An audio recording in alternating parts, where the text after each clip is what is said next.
Всем привет! Рада вас приветствовать на своем канале. Давно я здесь не появлялась, потому что я переходила границу с Мексикой и США и просидела в детеншн. Но сегодня свое видео я хочу сделать по поводу перехода и по поводу бордера. Потому что для меня это оказалось самое отвратительное, что может быть в жизни. Так, я себе тут написала маленький конспектик, буду чуть-чуть подглядывать. В общем, ждала я дату на переход 168 дней и еще 20 дней до перехода. Дату CBP-1. Сразу хочу вам сделать спойлер, что примерно все, кто проходили через забор, через машину, через какие-то там порт оф энтри, для офицеров это все было абсолютно одинаково, точно так же, как в CBP. Если честно, я вообще не поняла, какая разница между нами всеми. Потому что, когда нас выпускали из детеншн, нам дали абсолютно всем одинаковые формы, даже латинкам, которые прыгали через забор. В общем, я ни к чему не призываю, я просто констатирую факты. Итак, начнем. 4 марта... про гостиницу я хотела еще сказать. В Рейносе мы жили в гостинице. Нас там было несколько русских ребят.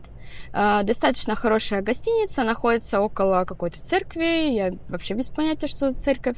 Там рядом 7-Eleven и рядом была кафешка, в которой можно было поесть. Там была очень приличная еда, было даже вкусно. От этой гостиницы до перехода идти 8 минут пешком. Соответственно, я дошла до перехода, естественно, пешком. Название скину, по-моему, она называется Посада Сан-Антонио, если не ошибаюсь. Итак, 4 марта у меня был переход в порту Идальго. Это переход с Техасом в 12 часов дня. Дошла я за 8 минут. В 12 нас стали уже подпускать к переходу. Мы очень долго шли там по этому мосту, там стояли, опять шли, опять стояли и так далее. Значит, где-то ты заходишь, тебя фотографируют, снимают отпечатки пальцев, берут ДНК, ты сидишь, ждешь, тебя кормят бургерами с курицей, но я не ела, потому что я не ем мясо. Мне было в этом плане, конечно, очень тяжело. Нас сразу же определили русских, сказали: русские, welcome, как говорится, пойдемте-ка с нами пройдем. В общем, у нас было 3 русских, 2 девочки и 1 парень, которые на 12 часов переходили. Нас с девочкой вдвоем отвели в такую маленькую камеру, и начался досмотр.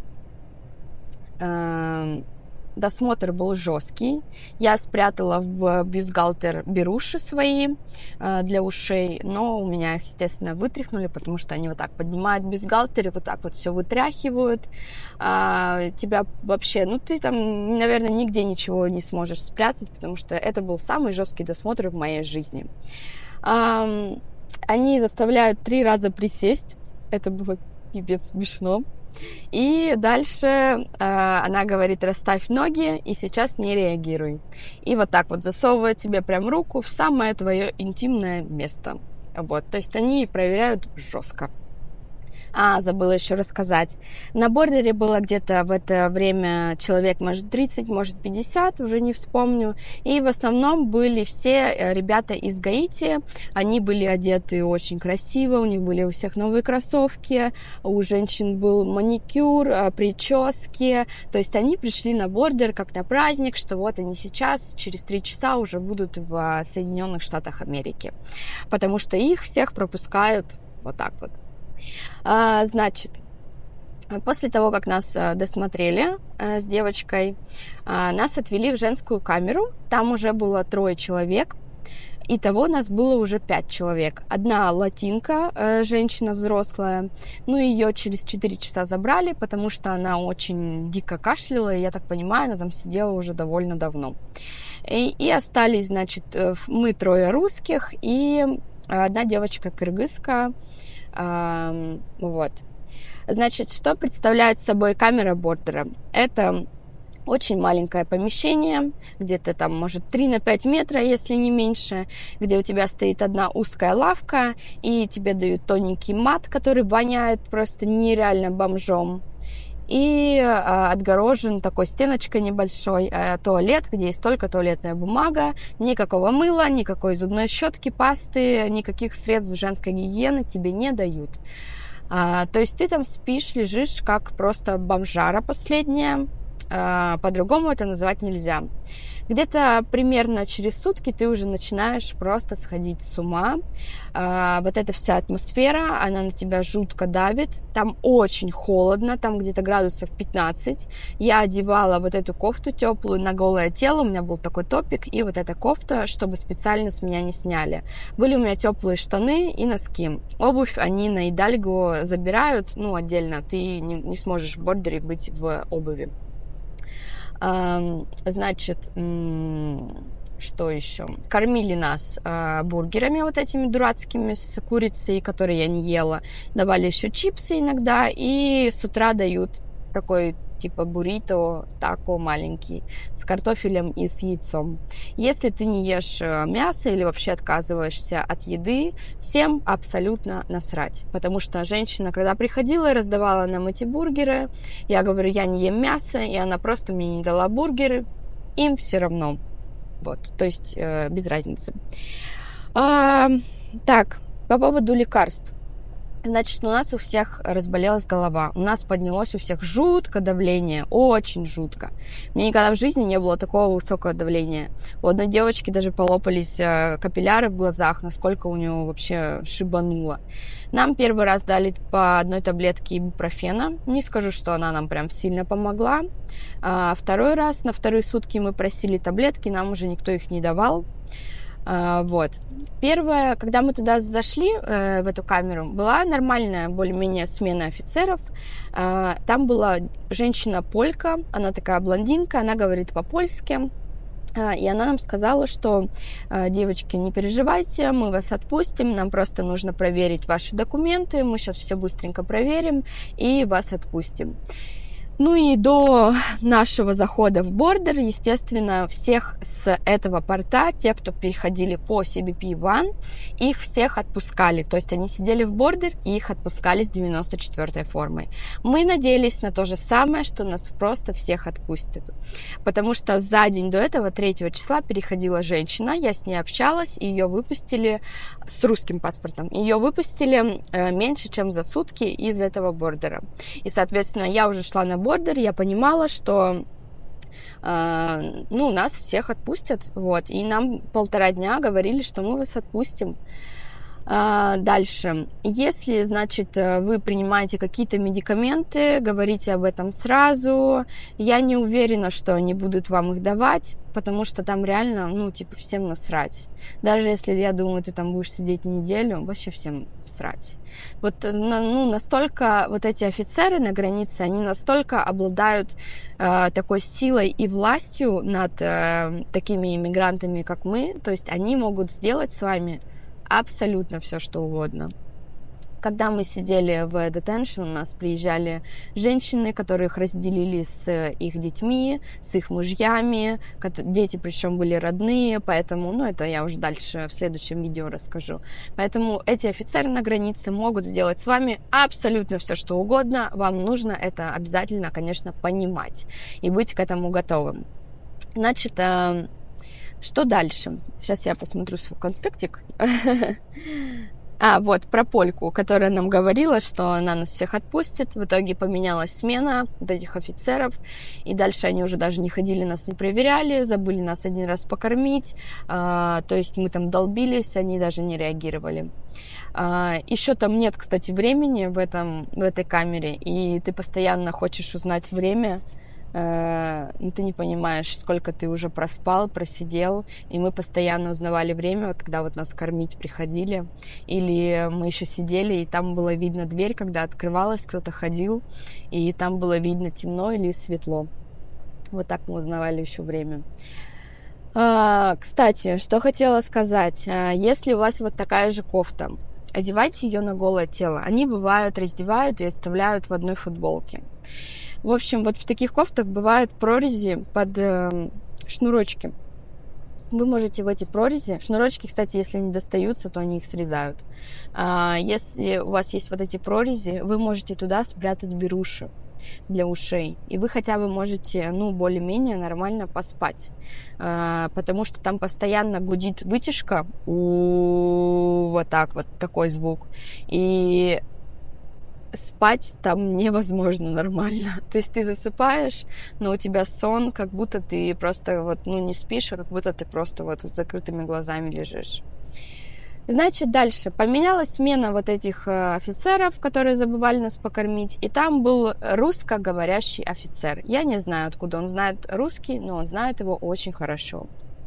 Он к нам пришел и начал нам опять загонять эту сказку про то, что девочки, не переживай. Он делает вид, что он знает русский, он пытается втереться к вам в доверие, расспрашивает вас очень много разных. Вот особенно у парней он может расспросить про Вагнер, про армию, про войну, как ты к этому относишься. Он пытается втереться к вам в доверие, но по факту он вас всех просто ненавидит. Потому что, когда он зашел, он такой: девочки, как вы, мои зайки, мои хорошие, вам что надо, вам что принести? Да мы вас скоро выпустим, да вы не переживайте, да мои зайчики. И, в общем, мы ему все, конечно же, поверили, глупые овечки. Через 2 часа он пришел, такой говорит: ну все, выходите, вот ваши вещи, все. Я такая его спрашиваю: мы куда, мы на выход? И он такой: да, на выход, выходи. И я выхожу, открывается дверь, а там автобус до детеншена. В общем, так, сейчас я проверю про бордер, я все вроде рассказала. Про дискриминацию русского паспорта мы и так все знаем, что до этого всех по CBP-шке пропускали, а потом после 5 марта перестали пропускать всех в детеншн. Значит, да, вроде про бордер я все рассказала. Значит, поехали мы в детеншн. Это был такой автобус, минивэн. Слава богу, нам не надевали никакие наручники, кандалы на руки, на ноги. Ничего этого не было. Был минивэн такой, решетки у него везде были. В общем, там никак не выбраться из него. Нас поехало 5 человек с русскими паспортами. Это 2 парней и 3 девчонок нас. Мы доехали сначала до какого-то пункта, не знаю, как распределительный какой-то центр, я так понимаю. Нас пересадили в более большой автобус с латиносами, парнями, которых тоже распределили в этот детеншн. Мы ехали, уже стемнело, уже было поздно. Мы, конечно, все там ревели в этом автобусе, потому что когда тебе 1,5 дня говорят, что мы тебя отпустим на волю, мы тебя отпустим в Америку, и ты уже представляешь, как ты пойдешь в 7-Eleven, купишь себе Кока-Колу, как ты что-нибудь покушаешь вкусное, а по факту тебя ведут в просто сраный детеншн. В общем, привезли нас в этот пункт распределительный, пересадили на автобус. Мы поехали с латиносами до Порт-Изабеля детеншн. Парней всех выкинули, оставили там. Мы втроем с девчонками поехали до еще одного распределительного центра. Там нас пересадили на другой автобус уже ночью. И, кстати, все это время нам не давали ни еды, ни воды, то есть мы вообще катались там сколько, 7-8, наверное, 6 часов, я не помню. И поехали мы уже до своего детеншена, который назывался Эль-Валли. Он тоже находится в Техасе, рядом с Порт-Изабелем. Мы приехали туда, и нас начали оформлять, и меня подзывают и говорят, что у меня был с собой чемодан, не очень большой, там было мало вещей, и рюкзак. Мне говорят, что тебе нужно будет вернуться на бордер и оставить свой чемодан на бордере. Я говорю: я устала, я не хочу на бордер снова ехать, это сколько еще часов займет. Давайте я просто выкину вещи, которые мне не нужны, и все, и возьму только рюкзак. Он говорит: нет, так нельзя, возвращайся обратно на бордер. И, в общем, я ночью опять поехала на бордер. на 2 автобусах. Меня катали одну, чтобы вы понимали. Я одна ездила на бордер, ну, то есть я и водитель вот в этом решетчатом автобусе. Еще мы потом сменили еще один автобус. Я приезжаю на бордер, думаю, ну, может быть, меня еще не оформили в детеншн, может быть, все-таки есть шанс, что меня отпустят. Я начинаю плакаться, говорить, ну, почему, как вот так, почему же вы нас забрали? И одна офицерша просто мне говорит: honey, life is not fair. Типа, детка, жизнь несправедлива. И я просто охренела, начала плакать. Говорю, можно я пересортирую свои вещи? Вот, они меня подгоняли, я там, конечно, половину всего понаоставляла в этом чемодане. В общем, они мне выдали... еще они мне сказали, что с 5 числа мы задерживаем всех русских, и все русские едут в detention. Вот. В общем, выдали мне такую бумажку, что типа в течение 30 дней я могу явиться на бордер, и они мне отдадут мой чемодан. Но, естественно, я не вернулась, потому что, спойлер, меня выпустили на 37-й день. Вот, поэтому свои вещи я там похоронила, в этом Техасе, Идальго. Вот, в общем, прокаталась я 12 часов на этих гребаных автобусах. 12 часов вообще, конечно, я сейчас вспоминаю, это жесть. Вот. И меня снова повезли вот в этот Эль-Валли и уже начали оформлять. Девчонки, с которыми я сидела в бордере, их до сих пор еще оформляли вот это время, пока я каталась. Их держали очень долго в этой холодной камере, им дали помыться, и они прям с мокрой головой, бедные, были вот в этой холодной камере. Это, конечно, ужасно. Как вообще каким-то чудом они еще просто не заболели тогда. В общем, что я хотела быстренько рассказать про оформление. Про детеншн я сниму отдельное видео, потому что сейчас это уже, конечно, все не поместится. Там слишком много информации, которую мне бы хотелось вам рассказать. Что детеншн — это не пионерский лагерь, не какой-то кемп, как мне говорили на бордере, что вы, может быть, вы поедете в кемп, но это не точно. Мы, скорее всего, вас выпустим. Что я хотела рассказать про оформление? Значит, когда вас оформляют, вас описывают все ваши вещи и засовывают в такую коробку пластиковую, ее пломбируют. И дают вам вещи, чтобы вы переоделись в форму детеншена. С собой брать можно ничего. Вообще ничего. Только себя. И они дают тебе такой топ грязный, старый, застиранный.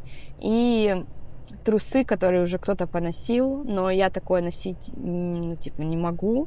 Я оставила просто свои трусы, в которых я была, и одела сверху их детеншевские, и, каждую ночь я просто стирала эти трусы, сушила, и потом уже в магазине я купила себе новые трусы, потому что в Эль-Валли они жестко на этом экономят, и они не дают тебе ничего нового, они дают все старое. То есть они могут тебе дать трусы, которые там уже желтые, которые уже не отстирываются. И это для них нормально.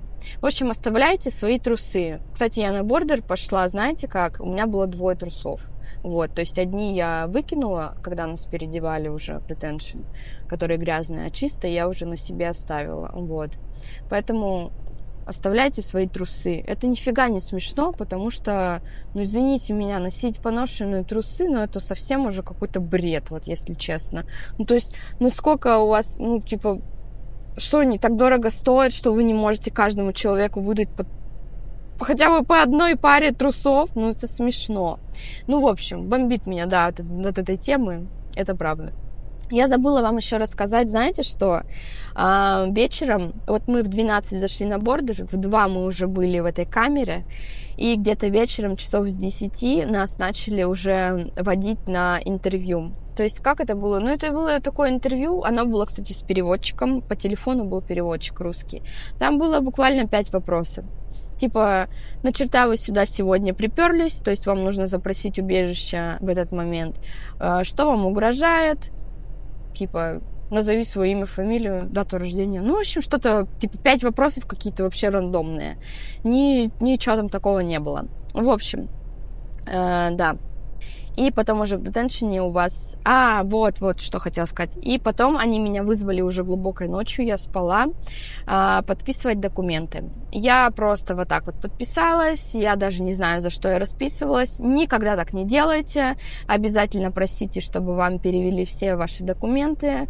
У меня просто от того, что я была в шоке от бордера, у меня было какое-то, не знаю, состояние, как будто я в какой-то прострации, я вообще не отдавала отчет своим действиям, и я просто вот так вот все это подписала, и даже не спросила, что я подписывала. Но теперь я знаю, что я подписала, это была форма 444, это означает, что вы даете свое согласие на проведение, на интервью на достоверный страх, которая проводится, соответственно, в детеншн. Вот. Ну, я думаю, если бы я даже его не подписала, я думаю, я бы и так поехала в этот сраный детеншн. Вот. Ну, в общем, вроде бы я все рассказала вам. Сейчас я проверю. Да. Про детеншн я сделаю отдельное видео, более подробное, чтобы... Задавайте, в общем, мне вопросики в комментариях, что бы вы хотели узнать. Может быть, что-то я упустила, что вам было бы интересно. Я обязательно на все отвечу и сделаю большое видео про детеншн и как там вообще можно выжить. Всех люблю, целую, всем хорошего дня. Пока-пока.